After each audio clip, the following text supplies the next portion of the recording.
ত্রিপুরার real অ্যাস্টেস regulatory অথরিটির উদ্যোগে প্রথমবারের মতো শিশুদের এক বসে আঁকো প্রতিযোগিতার আয়োজন করা হয়। রাজধানীর রবীন্দ্র শতবার্ষিকী ভবনে হয়েছে এই প্রতিযোগিতা।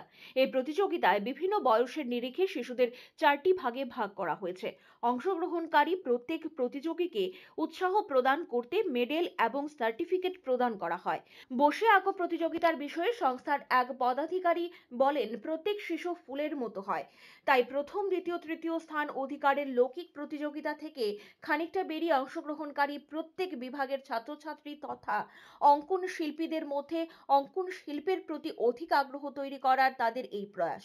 যদিও আজকের এই প্রতিযোগিতায় প্রতিভার নিরিখে প্রত্যেক বিভাগ থেকে 4টি বিভাগের মোট 32 জনের নাম নির্বাচন করা হয়েছে।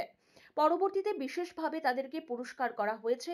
বসে আঁকো প্রতিযোগিতাকে কেন্দ্র করে শিশুদের মধ্যে ব্যাপক উৎসাহ উদ্দীপনা প্রত্যক্ষ করা যায়। আজকের এই বসে আঁকো প্রতিযোগিতার উদ্যোক্তা টিরেরা, Tripura real estate authority regulatory authority. তো আমরা এখানে টোটাল 900 জনের মতো প্রতিযোগী অংশগ্রহণ করেছে।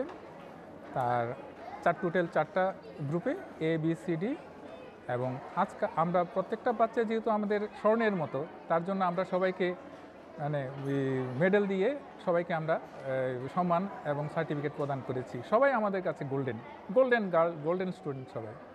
তারপরে প্রতিটা বিভাগে আমরা 8টা করে টোটাল যেইভাবে দেওয়া যায় 32টা প্রাইজ আবার দ্বিতীয়বারে আমরা অনুষ্ঠানের মারফতে আমরা দেবো আর কি। আর এই যে আমাদের আর ব্যুরো রিপোর্ট, পজিটিভ বার্তা।